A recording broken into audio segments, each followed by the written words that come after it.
Okay, so this first one says the domain over the reals of this function is either in the form from negative infinity up to some number or from some number to infinity, and it wants us to find the number.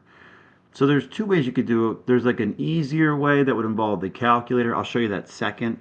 Or there's an algebraic way you could do this. So whenever you have an even root, in this case we have the square root, so we don't write it, but there could be a 2 here. Whenever you have an even root, the only issue we can have with the domain is that the inside of the root cannot be negative, because if you have a negative inside, you'll get an imaginary number. Like the square root of negative 4 would be 2 plus or minus 2i. Can't have that. So we need to figure out what x is such that negative 4x minus 12 is greater than or equal to 0, because it can't be negative. So then it's just a matter of solving this thing for x. So if I add 12, I have negative 4x is greater than or equal to 12. And then I would divide by negative 4 here, but since I'm dividing by a negative, this sign needs to be flipped. So this is going to be x is less than or equal to negative 3. So it looks like this function is defined for all values of x that are less than negative 3. So the domain is going to be from negative infinity up to negative 3. So the a value here is negative 3, and it says for each interval yes or no to whether the interval is included in the domain. So from negative infinity up to 3, but not, I'm sorry, up to negative 3, but not including negative 3, is contained in this, because this and this set and this set are the exact same, except this set includes the value of negative 3. This set does not. So this is included, and this is not. This is the values larger than negative 3, which are not in the domain. So if I were to graph this, kind of use the, oops, that's not what I want, kind of use the shortcut calculator method. We'll let the calculator boot up, and I'll show you what I mean.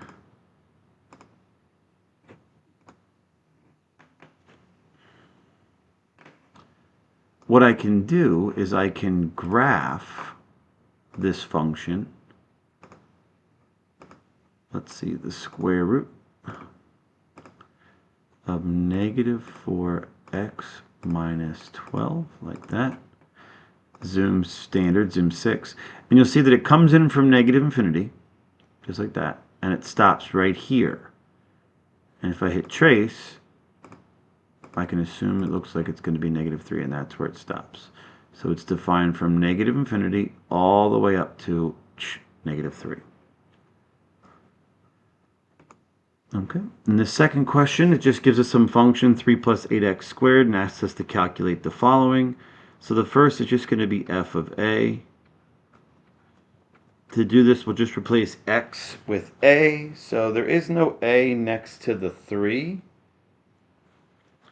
It's just going to be 3 plus 8a squared.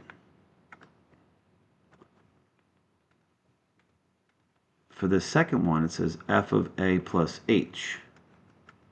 So if I do f of a plus h, I'm just going to rewrite this function, but replace the x. Instead of 8x squared, it's going to be 8 times a plus h squared. So I'm just going to FOIL this thing. So if I were to FOIL a plus h, I'm just going to write it twice like this. This is a plus h squared. So I get 3 plus 8 times the quantity. Now I'm going to do first a times a is a squared. Outer is a times h, that's ah. Inner is a times h, that's ah. And last is h times h, that's h squared. So this becomes 3 plus 8 times the quantity, a squared plus 2ah, because there's 2 of these, plus h squared.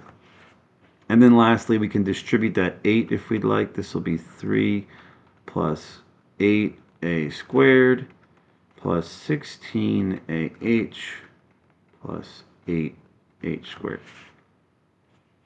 Okay, looks like you were there. It's just you added this 3H, 3A. Because you, again, I think you added like an X here. I see that's what it looks like you did. Because there's an A here, you added the A there. There's an A plus H, you would have added an A plus H there. But there's no variable next to the 3.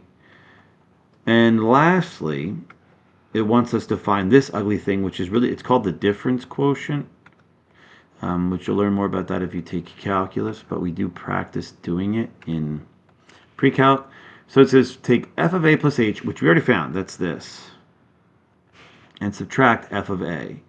So if I do f of a plus h, which is 3 plus 8a squared plus 16ah plus 8h squared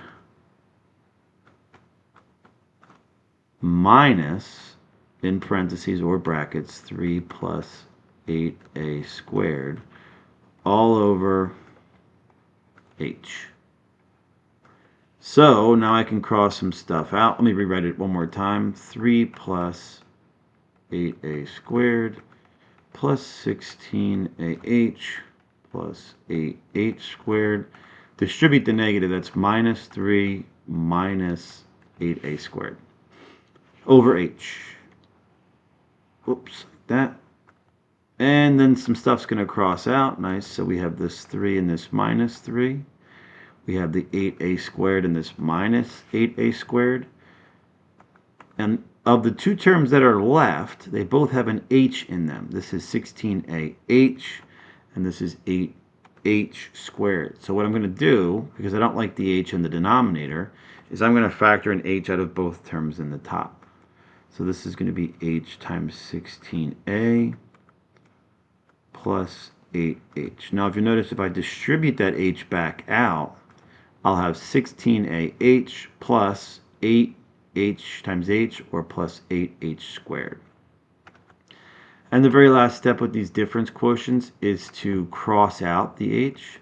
So there's nothing left in the denominator. So that's how you know you did it correctly.